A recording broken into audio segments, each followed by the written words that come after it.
Hello everyone, welcome to my YouTube channel Shilpa Data Insights. Hello guys, welcome back to my channel. So in today's video, we are going to discuss about two operators. One is membership operator and second is identity operator. So these two are different operators. If you think about other operators, we have already covered like the comparison operators and so on. And in this particular video, we will be covering these two operators, membership and identity. So let's get started with the operators. And if you do like my videos, do hit the like button, subscribe to my channel and share it with your friends so that it gets outreach and everyone gets benefit out of this particular video. Okay, so in this we have the membership operator. What does a membership operator means? It actually checks the value if in case that value is inside another value.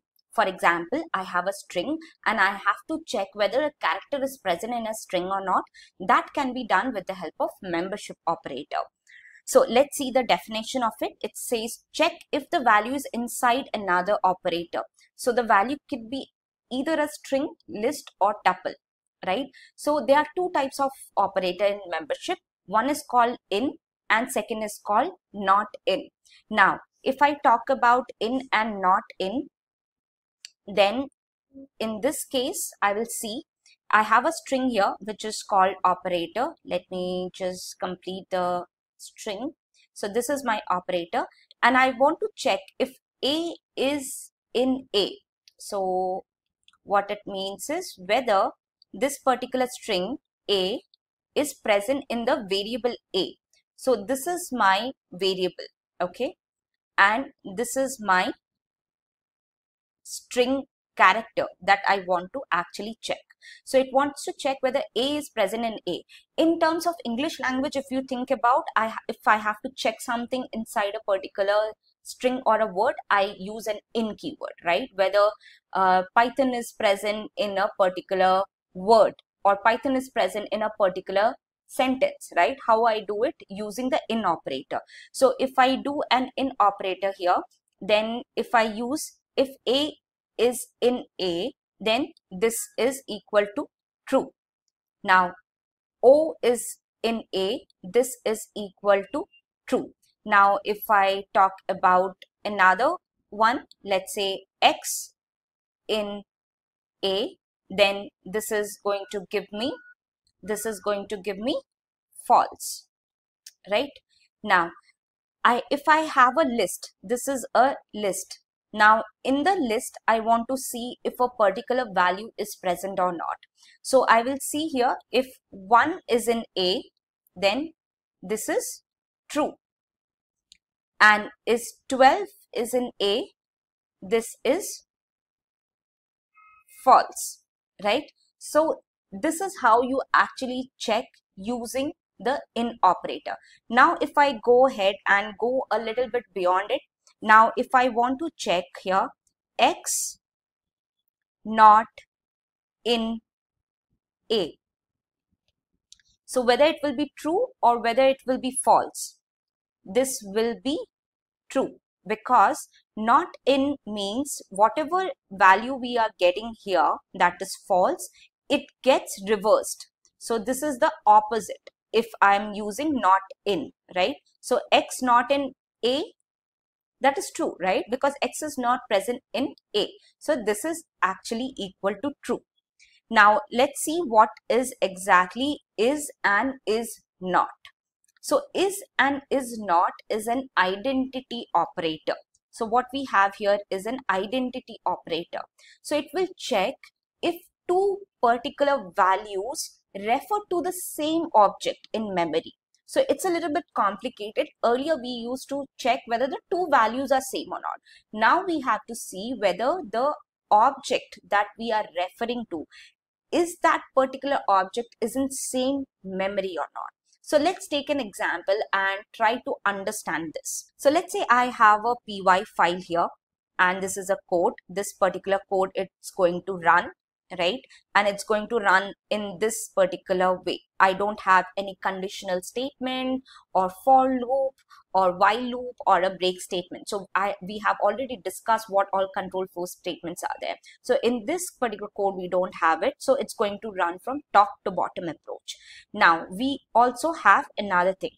So let's discuss this first. This is A. A is what? 5. Then I'm assigning B is equal to 52. Now I have to check whether A is equal to B or not. So if you talk about A is equal to B, is 5 equal to 52? No, right? So this becomes false. Now, if I have to check A is B, so you know that 5 is not equal to 52, right? So this is false, but that's not how exactly it works. So how exactly it will work? In case of is operator that we have, in case of is operator, what we do is we go ahead in backend. If you think about in the backend of the Python, what it does is if I have a variable, it is going to assign a particular space where you are putting your value, right? Where you are actually putting your value.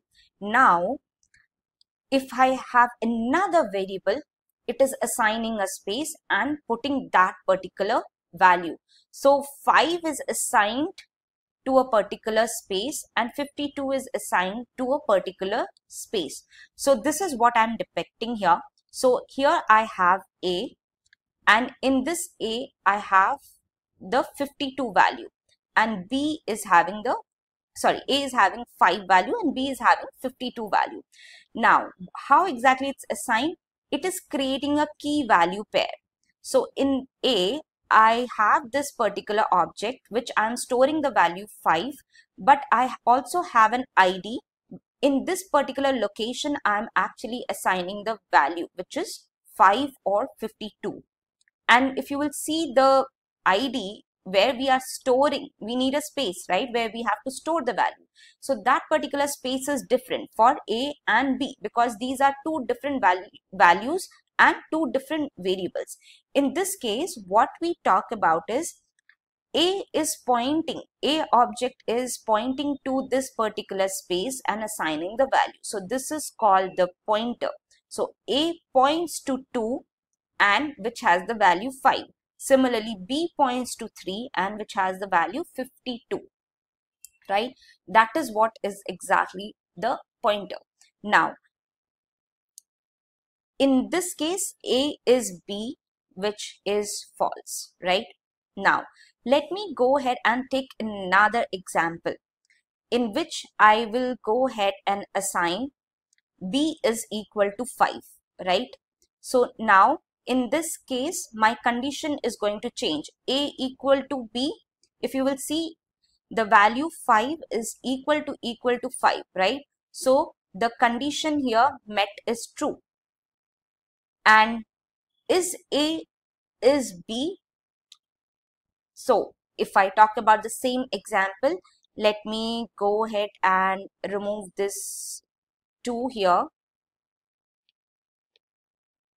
And I will write 5. So I have, in both the cases, I have the value 5. So as we have talked about, we are pointing to the object is pointing to a place, a memory where we are storing the value. In this case, the programming is such a way that the computer is intelligent enough to see A is 5 and B is also 5, right? Both the values are same.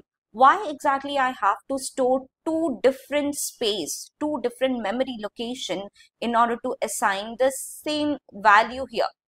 That's actually not required, right? So in that case, what the programming will do, it will assign a single space, which is 5, and both the objects, that is A and B, will point to the same memory location.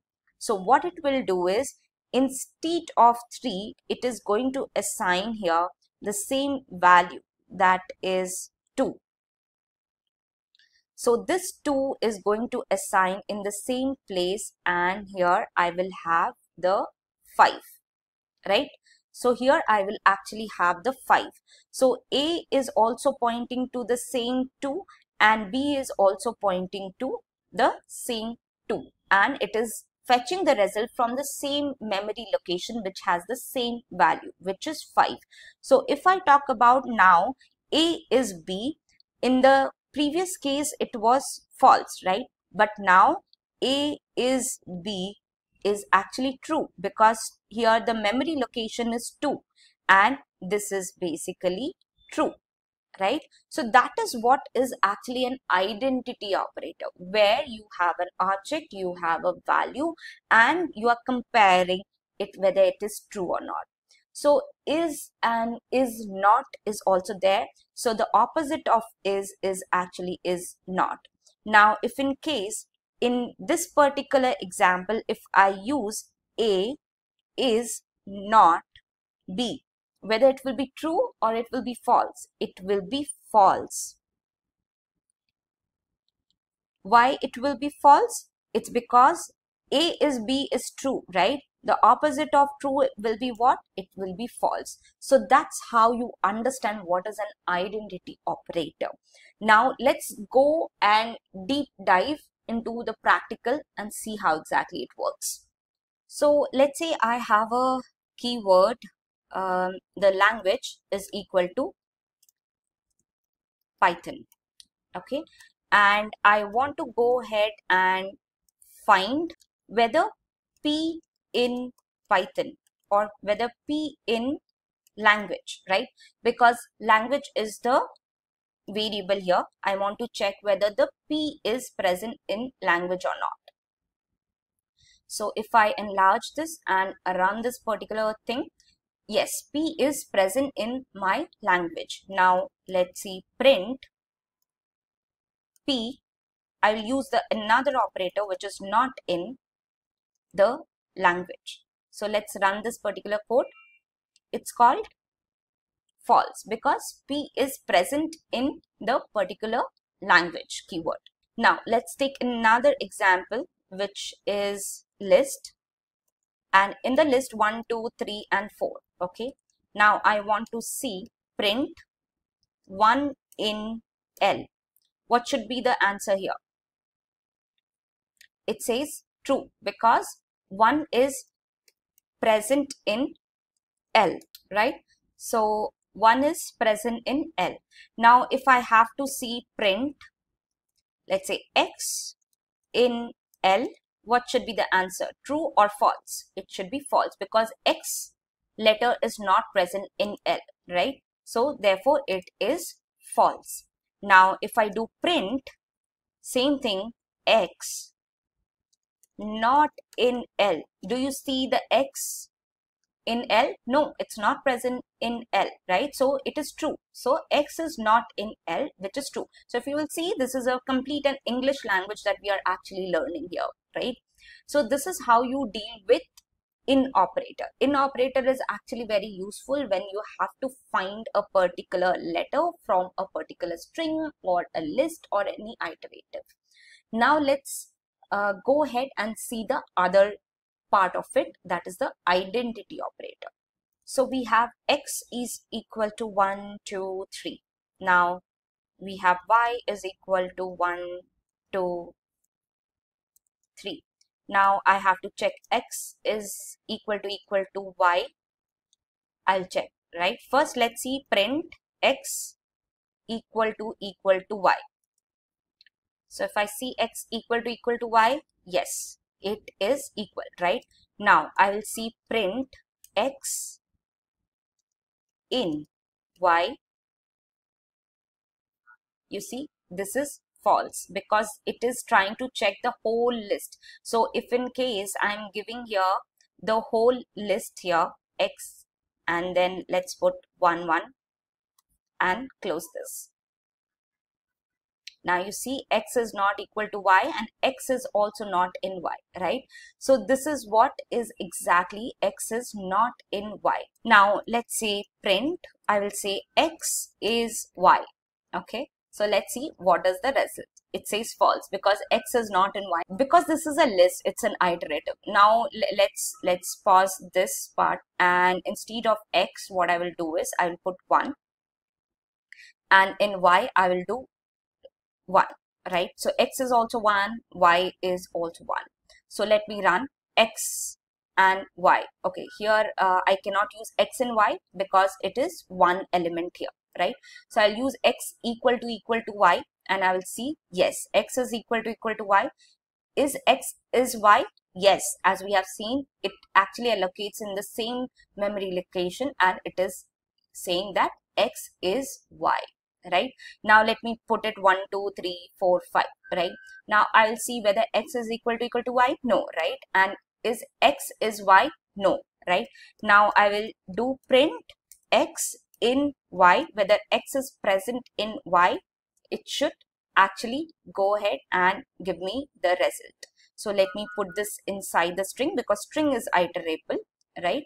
And integers are not iterable, right? That's what it says. So I'll mark it as integer string. So here X and Y, it says true because 1 is present inside the Y. Similarly, if I have to search a list, so it will say X equal to Y? No, right? X is Y? No, right? And X in Y? Yes, X is present in Y, right? Now let me go ahead and assign this value called 23, right? Now these have two different values. So X is equal to Y, it will be false. Then I have X is Y, it will be false because 1 is not equal to 1 and 23 have two different values. So it cannot assign it in the same memory location. So X is Y, no. And X and Y, no, because 1 is not present in Y. So that's what is the is, in, and not in operator that we have.